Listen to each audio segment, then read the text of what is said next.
Public speaking എന്താണ് public speaking? നമ്മൾ ഒരുപാട് കേട്ടിട്ടുണ്ടാവും പബ്ലിക് സ്പീക്കിംഗ് എന്നൊക്കെ പറയുന്നത് അല്ലെ. അപ്പൊ എന്താണ് പബ്ലിക് സ്പീക്കിംഗ്? എന്താണ് പബ്ലിക് സ്പീക്കിംഗിന്റെ കോമ്പണൻസ് എന്തൊക്കെയാണ്? എന്തൊക്കെ ഘടകങ്ങളാണ് പബ്ലിക് സ്പീക്കിങ്ങിനുള്ളത്? പബ്ലിക് സ്പീക്കിംഗ് എന്ന് പറഞ്ഞു കഴിഞ്ഞാൽ നമ്മൾ പൊതുസമൂഹത്തിൽ അല്ലെങ്കിൽ പൊതുവേദിയിൽ സംസാരിക്കുന്നതിനെയാണ് നമ്മൾ എന്ത് പറയുന്നത്? പബ്ലിക് സ്പീക്കിംഗ് എന്ന് പറയുന്നത്. സോ നമ്മുടെ ഇന്നത്തെ ക്ലാസ് പബ്ലിക് സ്പീക്കിങ്ങിനെ കുറിച്ചിട്ടാണ്. എങ്ങനെയാണ് ഒരു പൊതുസമൂഹത്തിൽ സംസാരിക്കേണ്ടത്, എന്തൊക്കെ ഘടകങ്ങളാണ് പബ്ലിക് സ്പീക്കിങ്ങിനുള്ളത് എന്നൊക്കെയാണ് നമ്മൾ ഇന്നത്തെ ക്ലാസ്സിൽ നോക്കുന്നത്. So this is Reason Ambit campus. ഞാൻ നിങ്ങളുടെ English faculty Ajeesh. So welcome ഇംഗ്ലീഷിന്റെ പുതിയൊരു ക്ലാസ്സിലേക്ക് എല്ലാവർക്കും സ്വാഗതം. സോ നമ്മുടെ first unit public speaking and definition ആണ്. നമ്മുടെ ഫസ്റ്റ് യൂണിറ്റ് പറയാൻ പോകുന്നത് പബ്ലിക് സ്പീക്കിങ്ങിനെ കുറിച്ചിട്ടാണ്. അപ്പൊ പബ്ലിക് സ്പീക്കിംഗ് എന്ന് പറഞ്ഞു കഴിഞ്ഞാല് നമ്മൾ പൊതുസമൂഹത്തിൽ സംസാരിക്കുന്നതിന്, അതിപ്പോ ഒരു പ്രസംഗമാകാം, അല്ലെങ്കിൽ ഒരു ലെക്ചർ ക്ലാസ് എടുക്കുന്നതാവാം, അല്ലെങ്കിൽ എന്തും അത്തരത്തിൽ നമ്മളൊരു വലിയൊരു ഓഡിയൻസിന് മുന്നിൽ നിന്ന് നമ്മൾ സംസാരിക്കുന്നതിനെയാണ് നമ്മൾ എന്ത് പറയുന്നത്? പബ്ലിക് സ്പീക്കിംഗ് എന്ന് പറയുന്നത്. ഒരു മോട്ടിവേഷൻ ക്ലാസ് ആവാം, വാട്ട് എവർ ഇറ്റ് ഈസ്, എന്തും ആകാം. ഓക്കെ, അപ്പൊ അതിനെയാണ് നമ്മൾ എന്ത് പറയുന്നത്? പബ്ലിക് സ്പീക്കിംഗ് സ്കിൽ അല്ലെങ്കിൽ പബ്ലിക് സ്പീക്കിംഗ് എന്ന് നമ്മൾ പറയുന്നത്. അപ്പൊ നമുക്ക് ഫസ്റ്റ് എന്താണ് പബ്ലിക് സ്പീക്കിംഗിന്റെ ഡെഫിനിഷൻ എന്താണ് എന്നുള്ളത് നമുക്കൊന്ന് നോക്കാം. Public speaking is a process or act of performing a speech to live audience. Live ഓഡിയൻസിന്റെ മുൻപിൽ നമ്മൾ നിന്ന് സംസാരിക്കുന്നതിനെയാണ് നമ്മൾ എന്ത് പറയുന്നത്? പബ്ലിക് സ്പീക്കിംഗ് എന്ന് പറയുന്നത്. And this process can include preparation, organization and delivery of message that is clear and engaging. It can range from a formal speech at a conference to an informal talk at a social gathering. എന്താ പറയുന്നത്? ഇതിന് ഒരുപാട് കാര്യങ്ങൾ നമ്മൾ ശ്രദ്ധിക്കേണ്ടതുണ്ട് അല്ലെ. ഇപ്പൊ ഒരു പബ്ലിക്കിന്റെ മുന്നിൽ ചെന്ന് സംസാരിക്കുക എന്ന് പറയുമ്പോൾ അതിന് ചെറിയൊരു കഴിവല്ല അല്ലെ. അതിന് അത്യാവശ്യം സ്കില്ല് വേണം. അത്യാവശ്യം നമ്മൾ എന്ത് ചെയ്യണം? അതിന് പ്രിപ്പറേഷൻ നടത്തണം, ഓർഗനൈസ് ചെയ്യണം. അതിന്റെ മെസ്സേജ് ഡെലിവറി ഒക്കെ എങ്ങനെയാണ് എന്നുള്ള കാര്യങ്ങളൊക്കെ നമ്മൾ പ്ലാൻ ചെയ്യണം അല്ലെ. അപ്പൊ അത് ചില്ലറ കാര്യമല്ല. അത് അത്യാവശ്യം നല്ല സ്കില്ലുള്ള ഒരാളുകൾക്ക് അല്ലെങ്കിൽ നല്ല കോൺഫിഡന്റ് ആയ ആളുകൾക്ക് മാത്രം കഴിയുന്ന ഒരു കാര്യമാണ് അല്ലെ.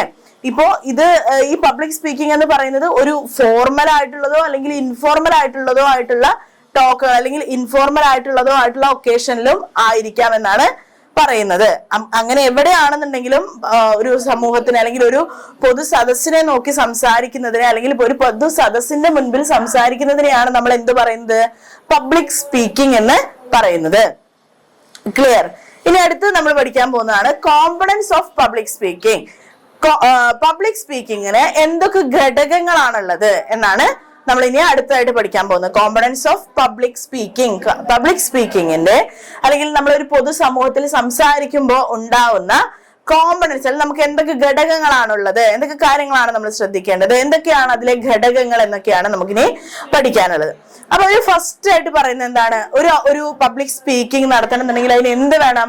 തീർച്ചയായിട്ടും അവിടെ ഒരു സ്പീക്കർ വേണം അല്ലെ. പറയുന്ന ഒരാൾ വേണം. ഇത് പറയാൻ ഒരാൾ വേണ്ടേ? പബ്ലിക് സ്പീക്കിംഗ് നടത്താൻ ഒരാൾ വേണ്ടേ? അപ്പൊ ഫസ്റ്റ് കോമ്പണന്റ് ആയിട്ട് പറയുന്നത് എന്തിനാണ്? സ്പീക്കർ. ഒരു സ്പീക്കർ വേണം. The person delivering the speech responsible for preparing and presenting the message. എന്താ പറയുന്നത്? സ്പീച്ച് പറയുന്ന ആള് എന്തിനു റെസ്പോൺസിബിൾ ആണ്? പ്രസന്റ് ചെയ്യാൻ, മെസ്സേജ് പ്രസന്റ് ചെയ്യാനും പ്രിപ്പയർ ചെയ്യാനും എന്താണ് റെസ്പോൺസിബിൾ ആയിട്ടുള്ള ഒരു ആളാണ് എന്നാണ് പറയുന്നത്. അപ്പൊ സ്പീക്കർ ആണ് ഫസ്റ്റ് ഘടകമായിട്ട് പറയുന്നത്. then അടുത്തത് പറയുന്നതാണ് മെസ്സേജ്. മെസ്സേജ് എന്ന് പറയുന്നത് the main content or idea being communicated. പിന്നെ അടുത്ത് നമുക്ക് എന്താ വേണ്ടത്? ഒരു കോണ്ടന്റ് വേണം. നമുക്ക് എന്താണ് നമ്മൾ സംസാരിക്കാൻ പോകുന്നത് എന്നുള്ളതിനനുസരിച്ചുള്ള ഒരു കോണ്ടന്റ് നമുക്ക് എന്ത് വേണം? ഒരു മെസ്സേജ് നമുക്ക് വേണം. ആ മെസ്സേജ് എന്ത് ചെയ്യണം? കറക്റ്റ് ആയിട്ട് കമ്മ്യൂണിക്കേറ്റ് ചെയ്യാൻ നമുക്ക് കഴിയണം. അടുത്തത് പറയുന്നതാണ് മെസ്സേജ്. ഫസ്റ്റ് എന്താ പറഞ്ഞാൽ? സ്പീക്കർ വേണം. സ്പീക്കർ പറയാൻ പോകുന്ന ഒരു മെസ്സേജ് വേണം. അത് വളരെ മനോഹരമായിട്ട് മറ്റുള്ളവരിലേക്ക് കമ്മ്യൂണിക്കേറ്റ് ചെയ്യാൻ കഴിയണം. ദെൻ അടുത്തത് പറയുന്നതാണ് ഓഡിയൻസ്. ഓഡിയൻസ് വേണ്ടേ? നമ്മളൊരു പബ്ലിക് സ്പീക്കിംഗ് നടത്തുന്ന സമയത്ത് എന്താണ്? ഓഡിയൻസ് നിർബന്ധമായിട്ടും വേണം. The group of people who receive and interpret the message. Audience എന്ന് പറയുന്ന ആരാണ്? നമ്മൾ പറയുന്ന കാര്യങ്ങൾ കേൾക്കുകയും അത് ഗ്രഹിക്കുകയും മനസ്സിലാക്കുകയും ചെയ്യുന്ന ആളുകളാണ് എന്ത് പറയുന്നത്? ഓഡിയൻസ് എന്ന് പറയുന്നത്. അപ്പൊ ഒരു പബ്ലിക് സ്പീക്കിംഗിൽ തീർച്ചയായിട്ടും എന്ത് വേണം? ഓഡിയൻസ് വേണം. ദെൻ അടുത്ത് പറയുന്നതാണ് ചാനൽ. ചാനൽ എന്ന് പറയുന്നത് the medium through which the message is delivered whether in person, via video or another format. എന്താ പറയുന്നത്? ഒരു ചാനൽ വേണം. അപ്പൊ നമ്മള് ഒരു പബ്ലിക് സ്പീക്കിംഗ് നടത്തുന്ന സമയത്ത് എന്താ പറയുന്നത്, നേരിട്ടോ അല്ലെങ്കിൽ വീഡിയോ വഴിയോ അല്ലെങ്കിൽ മറ്റേതെങ്കിലും എന്താ പറയാ എന്തെങ്കിലും ഒരു ഫോർമാറ്റ് വഴിയൊക്കെ ആണെന്നുണ്ടെങ്കിലും അതിനൊരു ചാനൽ പ്രോപ്പർ ആവണം അല്ലെ. ഇപ്പൊ ലൈവ് ആയിട്ടാണെന്നുണ്ടെങ്കിൽ നേരിട്ട് നമുക്ക് സംസാരിക്കാനും അവരുമായിട്ട് ഇന്ററാക്ട് ചെയ്യാനൊക്കെ നമുക്ക് കഴിയണം. അപ്പൊ ആ ഒരു ചാനൽ എന്ത് ചെയ്യണം, പ്രോപ്പർ ആയിരിക്കണം. അപ്പൊ 4ാമത് പറയുന്നതാണ് ചാനൽ എന്ന് പറയുന്നത്. ഓക്കെ, ദെൻ 5ാമത്തെ കാര്യമാണ് feedback. The reactions and response from the audience which can be verbal or non-verbal.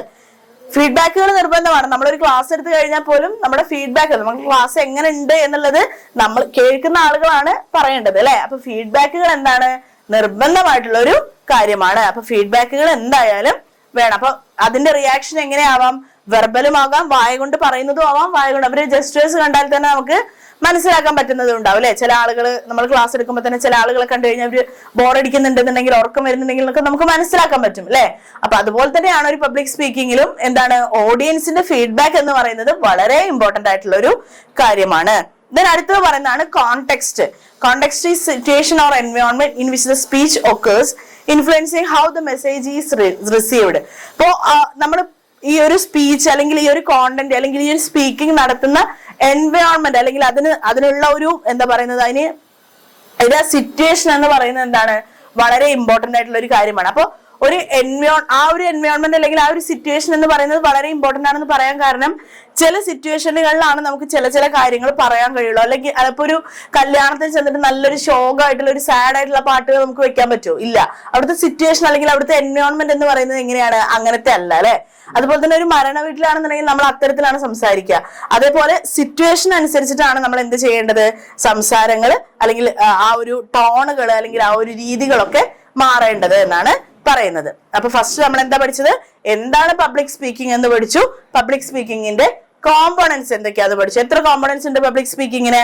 6 components ഉണ്ട്. ഏതൊക്കെയായിരുന്നു? Speaker, message, audience, channel, feedback, then context. ഇങ്ങനെ 6 കോമ്പോണൻസ് ആണ് ഒരു പബ്ലിക് സ്പീക്കിങ്ങിന് വരുന്നത് എന്നാണ് പറയുന്നത്.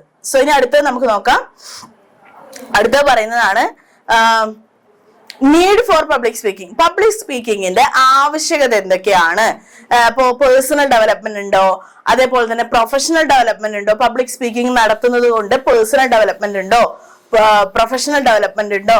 എന്തൊക്കെ കാര്യങ്ങളാണ്, എന്തൊക്കെ ഡെവലപ്മെന്റുകളാണ് നമുക്ക് ഉണ്ടാവുന്നത് എന്നുള്ളതാണ് ഇനി അടുത്ത് നോക്കാൻ പോകുന്നത്. Need for public speaking. Public സ്പീക്കിങ്ങിന്റെ ആവശ്യം എന്താണ് അല്ലെങ്കിൽ അതിന്റെ ഒരു ആവശ്യകത എന്താണ് എന്നുള്ളതാണ് അടുത്തതായിട്ട് നമ്മൾ നോക്കാൻ പോകുന്നത്. ഫസ്റ്റ് പറയുന്നതാണ് പേഴ്സണൽ ഡെവലപ്മെന്റ്. അപ്പൊ പബ്ലിക് സ്പീക്കിംഗ് കൊണ്ട് എന്തുണ്ടാവുന്നുണ്ട്? പേഴ്സണൽ ഡെവലപ്മെന്റ് ഉണ്ടാവുന്നുണ്ട് എന്നാണ് പറയുന്നത്. അപ്പൊ എങ്ങനെ പേഴ്സണൽ ഡെവലപ്മെന്റ് ഉണ്ടാവണമെന്ന് നമുക്ക് നോക്കാം. Public speaking is crucial for personal growth. It helps build self-confidence, improves critical thinking and enhance communication skill. എന്താ പറയുന്നത്? കമ്മ്യൂണിക്കേഷൻ സ്കില്ല് വർദ്ധിപ്പിക്കാൻ സഹായിക്കുന്നു, സെൽഫ് കോൺഫിഡൻസ് ഉണ്ടാക്കുന്നു. കാരണം വലിയൊരു സദസ്സിനെ നോക്കി നമ്മൾ സംസാരിക്കുന്ന സമയത്ത് തീർച്ചയായിട്ടും നമുക്ക് സെൽഫ് കോൺഫിഡൻസ് ഉണ്ടാവും. നമ്മുടെ ക്രിട്ടിക്കൽ തിങ്കിങ് എന്ന് വെച്ച് കഴിഞ്ഞാൽ ഒരു വിഷയം നമ്മൾ അവതരിപ്പിക്കാൻ വേണ്ടി പോകുന്ന സമയത്ത് നമ്മൾ ആ ഒരു വിഷയത്തെ കുറിച്ച് കൂടുതലായിട്ട് നമ്മൾ പഠിക്കും അല്ലെ. അതിലൂടെ നമുക്ക് എന്താണ് ക്രിട്ടിക്കൽ തിങ്കിങ് ഉണ്ടാവുന്നു. അതുപോലെ തന്നെ എൻഹാൻസ് കമ്മ്യൂണിക്കേഷൻ സ്കില്ല്, അതുപോലെ തന്നെ കമ്മ്യൂണിക്കേഷൻ മറ്റുള്ളവരോട് പെരുമാറാൻ അല്ലെങ്കിൽ സംസാരിക്കുവാനുള്ള ആ ഒരു ആശയവിനിമയത്തിന്റെ ഒരു എന്താ പറയുന്നത് സ്കില്ല് വർദ്ധിക്കുന്നു എന്നാണ് പറയുന്നത്. then അടുത്തത് പറയുന്നതാണ് അതിൽ എങ്ങനെയാണ് പേഴ്സണൽ ഡെവലപ്മെന്റ് ഉണ്ടാവുന്നത് എന്നാണ് പറയുന്നത്. ഫസ്റ്റ് കോൺഫിഡന്റ് ബിൽഡിംഗ് ആണ്. എങ്ങനെയാണ് കോൺഫിഡന്റ് ഉണ്ടാവുന്നത്? Regular practice in public speaking situation can significantly increase self confidence. Speaking in front of an audience even a small one helps individual become more comfortable with expressing their ideas publicly. എന്ന് വെച്ച് കഴിഞ്ഞാൽ confidence build ചെയ്യുന്നു. നമുക്കൊരു personal growth അല്ലെങ്കിൽ personal ആയിട്ട് നമുക്ക് ഉണ്ടാവുന്ന ഒരു ഡെവലപ്മെന്റ് ആണ് നമ്മുടെ കോൺഫിഡൻസ് ബിൽഡിംഗ് എന്ന് പറയുന്നത് അല്ലെ. നമുക്ക് കോൺഫിഡൻസ് വളരുന്നു. കാരണം ഒരു ചെറിയ ഓഡിയൻസ് ആണെങ്കിൽ പോലും നമ്മളൊരു സദസ്സിന് മുന്നിൽ വന്ന് സംസാരിക്കുന്ന സമയത്ത് തീർച്ചയായിട്ടും നമ്മുടെ കോൺഫിഡൻസ് വർദ്ധിക്കുന്നു എന്നാണ് പറയുന്നത്. അതുകൊണ്ട് തന്നെ ഇത് ആളുകളെ എന്താ പറയുന്നത് അവരുടെ ഐഡിയകൾ, അവരുടെ തോട്ടുകൾ, അവരുടെ ചിന്തകളൊക്കെ എക്സ്പ്രസ് ചെയ്യാന് അവർക്കൊരു എന്താ പറയുന്നത് ധൈര്യം കൊടുക്കുന്നു എന്നാണ് പറയുന്നത്. ദെൻ അതിൽ തന്നെ പറയുന്നതാണ് ക്രിട്ടിക്കൽ തിങ്കിങ്. എങ്ങനെയാണ് പേഴ്സണൽ ഡെവലപ്മെന്റിൽ ക്രിട്ടിക്കൽ തിങ്കിങ് ഉണ്ടാവുന്നത് എന്നുള്ളതാണ് പറയുന്നത്. Preparing a speech requires organizing through the structuring them logically. This process helps develop critical thinking skills as one must evaluate, inform, formulate argument and anticipate audience question. എന്താ പറയുന്നത്, critical thinking ഉണ്ടാവുന്നത് എങ്ങനെയാന്ന് വെച്ചാൽ നമ്മളൊരു വിഷയമാണ് പറയാൻ പോകുന്നതെന്നുണ്ടെങ്കിൽ ആ വിഷയത്തെ കുറിച്ച് നമ്മൾ ഡീപ്പായിട്ട് പഠിക്കുകയും നമ്മളൊരു ഓഡിയൻസിന്റെ മുന്നിൽ പറയുമ്പോൾ അവർ ചോദിക്കാൻ സാധ്യതയുള്ള ക്വസ്റ്റ്യൻസിന്റെ ആൻസറും കൂടെ നമ്മൾ മനസ്സിലാക്കി വെച്ച് പോകും അല്ലെ. അപ്പൊ നമ്മളൊരു വിഷയത്തെ കുറിച്ച് പഠിക്കുകയാണെന്നുണ്ടെങ്കിൽ ഇന്ന ചോദ്യങ്ങൾ ചിലപ്പോൾ അവർ ചോദിക്കാൻ സാധ്യതയുണ്ട്. അപ്പൊ അതിനും കൂടെ നമ്മൾ എന്ത് ചെയ്യും, പ്രിപ്പയർ ചെയ്യും. അതുപോലെ തന്നെ അതിനുവേണ്ടി നമ്മൾ ഗഹനമായി ചിന്തിക്കും. അപ്പൊ അതിലൂടെ നമുക്ക് എന്താ ഉണ്ടാവുന്നത്, നമ്മുടെ തിങ്കിങ് കപ്പാസിറ്റി, ക്രിട്ടിക്കൽ തിങ്കിങ് എന്താണ്, വളരുകയാണ്. അങ്ങനെ നമുക്കൊരു പേഴ്സണൽ ഡെവലപ്മെന്റ് ഉണ്ടാവുന്നുണ്ട്. എന്തുകൊണ്ട്, പബ്ലിക് സ്പീക്കിംഗ് കൊണ്ട്. then മൂന്നാമത് പറയുന്നതാണ് കമ്മ്യൂണിക്കേഷൻ സ്കില്ല്. പേഴ്സണൽ ഡെവലപ്മെന്റിൽ കമ്മ്യൂണിക്കേഷൻ സ്കിൽ എങ്ങനെയാണ് വർദ്ധിക്കുന്നത് എന്നാണ് അടുത്തായിട്ട് പറയുന്നത്. Public speaking refines both verbal and non-verbal communication skill. Effective speakers learn to articulate their thoughts clearly and use body language to reinforce their message. എന്താ പറയുന്നത്, കമ്മ്യൂണിക്കേഷൻ സ്കിൽ എന്ന് പറയുന്നത് എങ്ങനെയാ വർദ്ധിക്കുന്നത്, നമ്മളൊരു പബ്ലിക് സ്പീക്കിംഗ് നടത്തുന്ന സമയത്ത് വെർബൽ ആയിട്ടും നോൺ വെർബൽ ആയിട്ടും അവരോട് കമ്മ്യൂണിക്കേഷൻ ചെയ്യും അല്ലെ. അപ്പൊ അതെന്താണ്, അത് ഒരാളുടെ, ഇപ്പൊ നമുക്ക് ഒരാൾ സംശയം ചോദിക്കുമ്പോൾ അവരോട് സംസാരിക്കുമ്പോൾ അവർ അത്തരത്തിലുള്ള ആളുകളുമായിട്ട് സംസാരിക്കുമ്പോൾ എന്താണ്, നമ്മുടെ കമ്മ്യൂണിക്കേഷൻ സ്കില്ല് അവിടെ വർദ്ധിക്കുകയാണ്. അതുപോലെ തന്നെ നോൺ വെർബൽ ആയിട്ട് എന്ന് പറയുമ്പോൾ നമ്മൾ ഒരാളുടെ ബോഡി ലാംഗ്വേജ് കാണുന്ന സമയത്ത് അവരുടെ എന്താ പറയാ, അവരെ എങ്ങനെ നമ്മൾ റീഇൻഫോഴ്സ് ചെയ്യുക, അല്ലെങ്കിൽ അവരെങ്ങനെ നമ്മൾ എന്താ പറയാ പ്രോത്സാഹിപ്പിക്കുക, എങ്ങനെയാണ് ഇത്തരത്തിലുള്ള കാര്യങ്ങളൊക്കെ നമുക്ക് എന്ത് ചെയ്യാൻ പറ്റും, മനസ്സിലാക്കാൻ പറ്റും അല്ലെ. അതിലൂടെ നമ്മുടെ കമ്മ്യൂണിക്കേഷൻ സ്കില്ല് വർദ്ധിക്കുന്നുണ്ട്. ഒരു പബ്ലിക് സ്പീക്കിംഗ് നടത്തുന്ന സമയത്ത് പേഴ്സണൽ ഡെവലപ്മെന്റ് എന്തൊക്കെയാണ്, നമുക്ക് കോൺഫിഡൻസ് ബിൽഡ് ചെയ്യാൻ പറ്റും, ക്രിട്ടിക്കൽ തിങ്കിങ് ഉണ്ടാവും, അതുപോലെ തന്നെ കമ്മ്യൂണിക്കേഷൻ സ്കില്ലും വർദ്ധിക്കുമെന്നാണ് പറയുന്നത്. ഇനി അടുത്തത് പറയുന്നതാണ് ഇത് പേഴ്സണൽ ഗ്രോത്തിന്റെ കാര്യമാണ് പറഞ്ഞത്. ഇനി അടുത്തത് പ്രൊഫഷണൽ ഗ്രോത്ത് ഉണ്ടാവുന്നത് എങ്ങനെയാണ്. ഇപ്പൊ ഒരു പബ്ലിക് സ്പീക്കിംഗ് കൊണ്ട് പ്രൊഫഷണലി നമുക്ക് എങ്ങനെയാണ് ഡെവലപ്മെന്റ് ഉണ്ടാവുന്നത് എന്നാണ് പറയുന്നത്. In the professional realm, public speaking skills are invaluable. They contribute to career advancement in networking and leadership. ഒരു ലീഡർഷിപ്പ് എന്ന് പറയുമ്പോൾ, അല്ലെങ്കിൽ ഒരു ജോബ് ഓപ്പർച്യൂണിറ്റി, അല്ലെങ്കിൽ നമ്മുടെ ഒരു പ്രൊഫഷൻ എന്ന് പറയുന്ന സമയത്ത് ഒരു ലീഡർഷിപ്പ് ക്വാളിറ്റി അവിടെ അത്യാവശ്യമായിട്ടുള്ള ഒരു കാര്യമാണ് അല്ലെ. നമ്മളൊരു പ്രൊഫഷനിൽ ഇരിക്കുന്ന സമയത്ത് ഒരു ലീഡർഷിപ്പ് ക്വാളിറ്റി എന്ന് പറയുന്നത് അത്യാവശ്യമായിട്ടുള്ള ഒന്നാണ്. അപ്പൊ ഈ ഒരു പബ്ലിക് സ്പീക്കിംഗ് നടത്തുന്നതിലൂടെ നമുക്ക് കോൺഫിഡൻസ് വളരുന്നു എന്ന് പറഞ്ഞു അല്ലെ.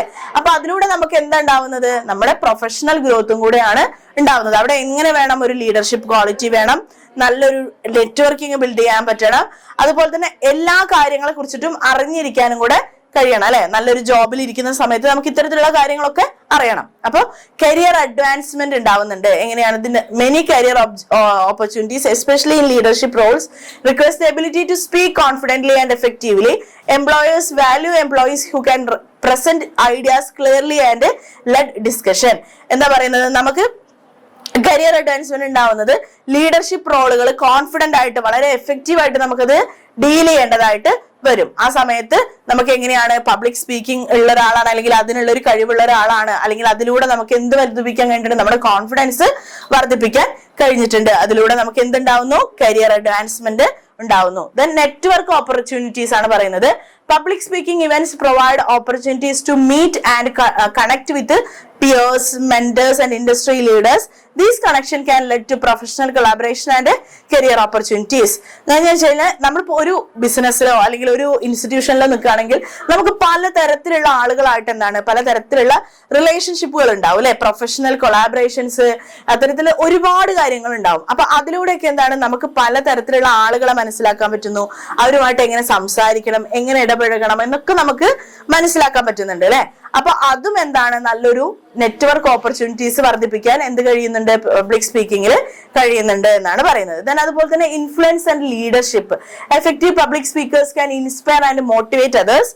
The ability is crucial for leadership as it involves guiding team, making persuasive arguments and driving organizational changes. എന്താ പറയുന്നത്, ഒരു പബ്ലിക് സ്പീക്കിംഗ് എന്ന് പറയുന്ന വ്യക്തി, അല്ലെങ്കിൽ പബ്ലിക് സ്പീക്കിംഗ് സ്കിൽ ഉള്ള ഒരു വ്യക്തി തീർച്ചയായിട്ടും മറ്റുള്ളവരെ മോട്ടിവേറ്റ് ചെയ്യാൻ, മറ്റുള്ളവരെ ഇൻസ്പയർ ചെയ്യാൻ കഴിയുന്ന ഒരാളായിരിക്കണം. അപ്പൊ അതെങ്ങനെയാണ്, നമ്മളൊരു ടീമായിട്ട് അല്ലെങ്കിൽ ഒരു ടീമിനെ ലീഡ് ചെയ്യുന്ന സമയത്ത്, അല്ലെങ്കിൽ ഒരു ലീഡർഷിപ്പ് കൊണ്ടുപോകുന്ന സമയത്ത് നമുക്ക് തീർച്ചയായിട്ടും അത്തരത്തിലുള്ള ഒരു കഴിവ് ആവശ്യമാണ്. കാരണം അങ്ങനെയുള്ള ഒരാളെയാണല്ലോ നമ്മളൊരു ലീഡർ ആക്കുന്നത്, അല്ലെങ്കിൽ ഒരു ടീമിന്റെ ഒരു ഏറ്റവും ഇതായിട്ട് നമ്മൾ നിർത്തുന്നത് അല്ലെ. അപ്പൊ അവരെ മോട്ടിവേറ്റ് ചെയ്യാനും അവരെ ഇൻസ്പയർ ചെയ്യാനും ആർക്ക് കഴിയണം? ആ ഒരു ടീം ലീഡറിന് കഴിയണം എന്നാണ് പറയുന്നത്. അതും പബ്ലിക് സ്പീക്കിംഗ് സ്കിൽസിലൂടെ നമുക്ക് ഉണ്ടാക്കാൻ പറ്റുന്ന ഒരു കാര്യമാണ് എന്നാണ് പറയുന്നത്.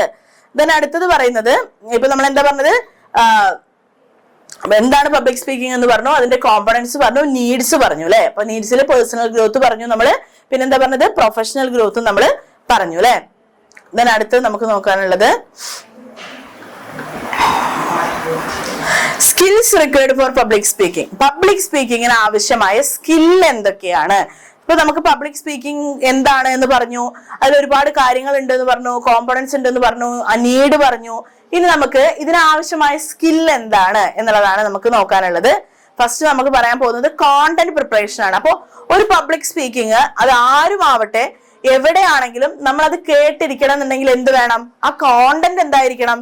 നല്ലതായിരിക്കണം അല്ലെ. ഓക്കെ, അതിൽ ഫസ്റ്റ് പറയുന്നതാണ് എന്ത്? കോണ്ടന്റ് പ്രിപ്പറേഷൻ എന്ന് പറയുന്നത്. അപ്പൊ നമ്മളൊരു സ്കില്ല് അല്ലെങ്കിൽ ഒരു പബ്ലിക് സ്പീക്കിംഗ് എത്ര തന്നെ എന്താണെന്നുണ്ടെങ്കിലും എവിടെയാണെന്നുണ്ടെങ്കിലും നമ്മളത് കേട്ടിരിക്കണമെങ്കിൽ നമുക്ക് എന്ത് വേണം? ഒരു കോണ്ടന്റ്, നല്ലൊരു കോണ്ടന്റ് വേണം എന്നുള്ളത് നിർബന്ധമാണ് അല്ലെ. അപ്പൊ നമ്മൾ എന്ത് ചെയ്യണം? നല്ലൊരു കോണ്ടന്റ് അതിനു വേണ്ടി നമ്മൾ ഉണ്ടാക്കണം. Effective public speaking begins with through content preparation. This involves research, organisation and writing. നല്ലൊരു കോണ്ടന്റ് ഉണ്ടാവുന്നത് എങ്ങനെയാണ്? റിസർച്ച് ചെയ്ത് ഓർഗനൈസ് ചെയ്ത് പിന്നീടാണ് അത് എഴുതുന്നത് അല്ലെ. അപ്പൊ അങ്ങനെയാണ് നല്ലൊരു കോണ്ടന്റ് ഉണ്ടാവുന്നത് എന്നാണ് പറയുന്നത്. അതിൽ ഫസ്റ്റ് പറയുന്നതാണ് റിസർച്ച്. റിസർച്ച് ചെയ്തിട്ട് നമ്മൾ എന്ത് ചെയ്യണം? നന്നായിട്ട് അതിനെ ഓരോ കാര്യങ്ങൾ എങ്ങനെയാണ് പറയേണ്ടത്, അല്ലെങ്കിൽ എങ്ങനെയാണ് ഇപ്പോൾ ഒരു വിഷയത്തെ നമ്മൾ അത്രത്തോളം ഡീപ്പായിട്ട് പഠിച്ച് മനസ്സിലാക്കിയിട്ട് വേണം നമ്മൾ എന്ത് ചെയ്യാൻ? അതിനെ ഓർഗനൈസ് ചെയ്യാൻ. രണ്ടാമത് പറയുന്നതാണ് ഓർഗനൈസേഷൻ. ഫസ്റ്റ് റിസർച്ച് ചെയ്യണം, പിന്നെ ഓർഗനൈസേഷൻ. ഓർഗനൈസേഷൻ എന്ന് പറയുമ്പോൾ നമ്മൾ സ്ട്രക്ചർ ചെയ്യണം. നമ്മൾ നാളെ പറയാൻ പോകുന്ന ഒരു സ്പീച്ചിനെ നമ്മൾ സ്ട്രക്ചർ ചെയ്യണം. ആദ്യത്തെ പോർഷനിൽ ഞാൻ ഇത് പറയണം, രണ്ടാമത്തെ പോർഷനിൽ ഇങ്ങനെ പറയണം, ഇന്ന പോയിന്റുകൾ ഞാൻ ആഡ് ചെയ്യണം, ഇന്ന കാര്യങ്ങളെക്കുറിച്ച് ഞാൻ പറയണം എന്നുള്ളത് നമ്മൾ എന്ത് ചെയ്യണം? ഓർഗനൈസ് ചെയ്യണം. അതിനുശേഷമാണ് നമ്മൾ എന്ത് ചെയ്യേണ്ടത്? Craft the speech. എന്താ പറയുന്നത്? വളരെ മനോഹരമായ ഭാഷയിൽ ആളുകളുടെ അറ്റൻഷൻ കിട്ടുന്ന രീതിയിലുള്ള ഭാഷയിൽ നമ്മൾ എന്ത് ചെയ്യണം? ആ ഒരു സ്പീച്ചിനെ എഴുതണം എന്നാണ് പറയുന്നത്. ദെൻ രണ്ടാമത്, ഫസ്റ്റ് പറയുന്നത് എന്തായിരുന്നു? കോണ്ടന്റ് പ്രിപ്പറേഷൻ ആയിരുന്നു. അത് ഇമ്പോർട്ടൻ്റ് ആയിട്ടുള്ള ഒന്നാണ്. രണ്ടാമത് പറയുന്നതാണ് ഡെലിവറി ടെക്നിക്സ്. ഇപ്പൊ ചില ആളുകളുടെ പ്രസംഗമൊക്കെ നമ്മൾ എന്തായാലും കേട്ടിരുന്നു പോകും, ചില ആളുടെ നമ്മൾ പെട്ടെന്ന് സ്കിപ്പ് ചെയ്തു പോകും അല്ലെ. ഇപ്പൊ അബ്ദുൽ സമദാനി സാറിൻ്റെ ഒക്കെ എന്താ പറയാ സ്പീച്ചൊക്കെ നമ്മൾ കേട്ടിട്ടുണ്ടെന്നുണ്ടെങ്കിൽ എന്താണ്? വളരെ മനോഹരമായിട്ട് നമുക്കത് കേട്ടിരിക്കാൻ തോന്നും. അതെന്തുകൊണ്ടാണ്? അദ്ദേഹത്തിനൊരു ടോൺ ഉണ്ട് അല്ലേ. ഇപ്പൊ PM ഗഫൂർ അത്തരത്തിലുള്ള മോട്ടിവേഷൻ സ്പീക്കേഴ്സിനെയൊക്കെ നിങ്ങൾ ശ്രദ്ധിച്ചിട്ടുണ്ടെന്നുണ്ടെങ്കിൽ മനസ്സിലാക്കാൻ പറ്റും. ചില ആളുകളുടെ സംസാരത്തിനൊരു ടോൺ ഉണ്ട്, ആ ടോൺ നമുക്ക് കേട്ടിരിക്കാൻ തോന്നും അല്ലേ. അപ്പൊ ഡെലിവറി ടെക്നിക്ക് എന്ന് പറയുന്നത് ഒരു പബ്ലിക് സ്പീക്കിങ്ങിന് വളരെ ഇമ്പോർട്ടൻ്റ് ആയിട്ടുള്ള ഒരു കാര്യമാണ് അല്ലേ. അപ്പൊ the way speech is delivered is just important as it's content. ഒരു കോണ്ടന്റ് പോലെ തന്നെ ഇമ്പോർട്ടൻ്റ് ആണ് ഒരു കാര്യം നമ്മൾ പ്രസന്റ് ചെയ്യുന്നത്, ഡെലിവറി ചെയ്യുന്നത് അതിനനുസരിച്ചിട്ട്. Okay, key delivery techniques include vocal variety, body language and eye contact. ഇപ്പൊ നമ്മൾ എന്തൊക്കെ കാര്യങ്ങളാണ് പറഞ്ഞത്? എന്തൊക്കെ ഡെലിവറി ടെക്നിക്കിൽ നമ്മൾ ശ്രദ്ധിക്കേണ്ടത്? വോക്കൽ വെറൈറ്റി, കാരണം നമ്മൾ പറയുന്ന ടോണുകളുടെ വ്യത്യാസം. വോക്കൽ വെറൈറ്റി വേണം, ബോഡി ലാംഗ്വേജ് വേണം, ഐ കോണ്ടാക്റ്റും വേണം. ഇതാണ് ഡെലിവറി ടെക്നിക്കിൽ നമ്മൾ ശ്രദ്ധിക്കേണ്ടത്. വോക്കൽ വെറൈറ്റി എന്ന് പറയുന്ന സമയത്ത് using different pitches, tone, volumes. ഇപ്പം നമ്മൾ ഒരു സങ്കടമാണ് പറയുന്നതെന്നുണ്ടെങ്കിൽ അത് ആ സങ്കടത്തിൽ പറയുമ്പോഴാണ് ഈ ആളുകളിലേക്ക് അത് ഏറ്റവും കൂടുതൽ ഹൃദയത്തിലേക്ക് എത്തുന്നത് അല്ലേ. അതുപോലെ തന്നെ സന്തോഷമാണെന്നുണ്ടെങ്കിൽ അത്തരത്തിൽ നമ്മൾ പറയണം. അങ്ങനെ അപ്പോഴാണ് ഒന്നും കൂടെ ഈ കേൾക്കുന്ന ആളുകൾക്ക് അത് കുറച്ചും കൂടെ ഹൃദയത്തിലേക്ക് എടുക്കാൻ പറ്റുന്നത് അല്ലേ. അപ്പൊ വോക്കൽ വെറൈറ്റി എന്ന് പറയുന്നത് പബ്ലിക് സ്പീക്കിങ്ങിൽ ഇമ്പോർട്ടൻ്റ് ആയിട്ടുള്ള ഒന്നാണ്. അതുപോലെ തന്നെ body language, gestures, facial expression, postures and reinforcement message and convey the confidence. നമ്മൾ ഒരു കോൺഫിഡൻസും ഇല്ലാതെ ഇങ്ങനെ വളഞ്ഞൊക്കെ നിന്നിട്ടുണ്ടെന്നുണ്ടെങ്കിൽ എങ്ങനെ ഉണ്ടാവുക?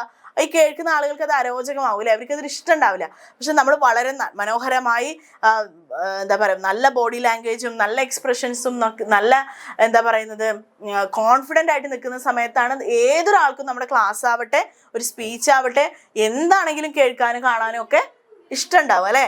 അതുപോലെ തന്നെ ഐ കോണ്ടാക്ട്, നമ്മൾ maintaining eye contact with the audience help build S connection and show sincerity. നമ്മളെപ്പോഴും ഒരു പൊതു സദസ്സിൽ സംസാരിക്കുന്ന സമയത്ത് നമ്മുടെ ഐ കോണ്ടാക്ട് എങ്ങനെയായിരിക്കണം? ഓഡിയൻസിൻ്റെ ആയിരിക്കണം നമ്മുടെ ഐ കോണ്ടാക്ട്. നമ്മളിങ്ങനെ താഴെ നോക്കി പ്രസംഗിച്ച് കഴിഞ്ഞാൽ അവർക്ക് വല്ല ഇഷ്ടം ഉണ്ടാവും, അല്ലെങ്കിൽ അവർ അത് കേട്ടിരിക്കാൻ തോന്നുമായിരിക്കെങ്കിലും ഇല്ല അല്ലേ? അപ്പോൾ ഐ കോണ്ടാക്റ്റും വളരെ ഇമ്പോർട്ടൻ്റ് ആണ്. അപ്പോൾ ഫസ്റ്റ് നമ്മൾ എന്താ പറഞ്ഞത്? കോണ്ടന്റ് വേണം. ഒരു സ്കില്ലായിട്ട് പറയുമ്പോൾ പബ്ലിക് സ്പീക്കിങ്ങിൻ്റെ സ്കില്ലുകൾ എന്തൊക്കെയായിരുന്നു? നല്ലൊരു കോണ്ടന്റ് വേണം, അത് വളരെ മനോഹരമായി റിസർച്ച് ചെയ്ത് ഓർഗനൈസ് ചെയ്ത് പിന്നെ വേണം റൈറ്റ് ചെയ്യാൻ. അതിനുശേഷം നമ്മൾ പറഞ്ഞത് എന്താണ്? Delivery technique. നമ്മളത് പറയുന്ന രീതികളാണ്. ആ ഡെലിവറി ടെക്നിക്കിൽ എന്ത് വേണം? വോക്കൽ വെറൈറ്റി വേണം, ബോഡി ലാംഗ്വേജ് വേണം, ഐ കോണ്ടാക്റ്റ് വേണമെന്ന് നമ്മൾ പറഞ്ഞു അല്ലേ? അപ്പോൾ ഇത്രയും കാര്യങ്ങളാണ് നമ്മുടെ ഈ ഒരു ചാപ്റ്ററിൽ നമുക്ക് ഇമ്പോർട്ടൻ്റ് ആയിട്ട് പഠിക്കാനുള്ളത്. സോ ഇന്നത്തെ ക്ലാസ് നിങ്ങൾക്ക് മനസ്സിലായിട്ടുണ്ടാവുമെന്ന് വിചാരിക്കുന്നു. എന്താ നമ്മൾ ഇന്നത്തെ ക്ലാസ്സിൽ പറഞ്ഞത്? പബ്ലിക് സ്പീക്കിംഗ് എന്താണെന്ന് പറഞ്ഞു, പബ്ലിക് സ്പീക്കിങ്ങിൻ്റെ കോമ്പണൻസ് എന്തൊക്കെയാണെന്ന് പറഞ്ഞു. 6 കോമ്പണൻസ് ആണ് പബ്ലിക് സ്പീക്കിങ്ങിന് ഉണ്ടായിരുന്നത്. എന്തൊക്കെയായിരുന്നു? സ്പീക്കർ, മെസ്സേജ്, ഓഡിയൻസ്, പിന്നെന്തായിരുന്നു? ഓഡിയൻസ് കഴിഞ്ഞിട്ട് പിന്നെന്താ നമ്മൾ പറഞ്ഞത്? Audience, channel, feedback, context. അങ്ങനെ 6 കോമ്പണൻസ് ആണ് നമ്മൾ പറഞ്ഞത്. അതുപോലെ തന്നെ നീഡ് ഫോർ പബ്ലിക് സ്പീക്കിംഗ് പറഞ്ഞു, പേഴ്സണൽ ഡെവലപ്മെൻറ്റ്, പ്രൊഫഷണൽ ഗ്രോത്ത്, അതുപോലെ തന്നെ പ്രൊഫഷണൽ ഗ്രോത്തും പേഴ്സണൽ ഡെവലപ്മെൻറ്റും നമ്മൾ പറഞ്ഞു. അത് കഴിഞ്ഞിട്ട് നമ്മൾ പറഞ്ഞതാണ് സ്കിൽസ് ഫോർ പബ്ലിക് സ്പീക്കിങ്ങിന് എന്തൊക്കെയായിരുന്നു നമ്മൾ പറഞ്ഞിട്ടുണ്ടായിരുന്നു? കോണ്ടന്റ് വേണം, നല്ലൊരു കോണ്ടന്റ് ഉണ്ടാവണം, അതുപോലെ തന്നെ ഡെലിവറി ടെക്നിക്കും ഇമ്പോർട്ടൻ്റ് ആയിട്ടുള്ള ഒന്നാണ് എന്നുള്ള കാര്യം നമ്മൾ പഠിച്ചു അല്ലേ? സോ ഇത്രയും കാര്യങ്ങളാണ് നമ്മുടെ ക്ലാസ്സിൽ നിന്ന് നമ്മൾ പഠിച്ചത്. ഇന്നത്തെ ക്ലാസ് നിങ്ങൾക്ക് മനസ്സിലായിട്ടുണ്ടാവുമെന്ന് വിചാരിക്കുന്നു, യൂസ്ഫുൾ ആയിട്ടുണ്ടാവും വിചാരിക്കുന്നു. എന്തെങ്കിലും ഡൗട്ടുകൾ ഉണ്ടെങ്കിൽ താഴെ കമൻറ്റ് ബോക്സിൽ നിങ്ങൾക്ക് രേഖപ്പെടുത്താവുന്നതാണ്. So thank you.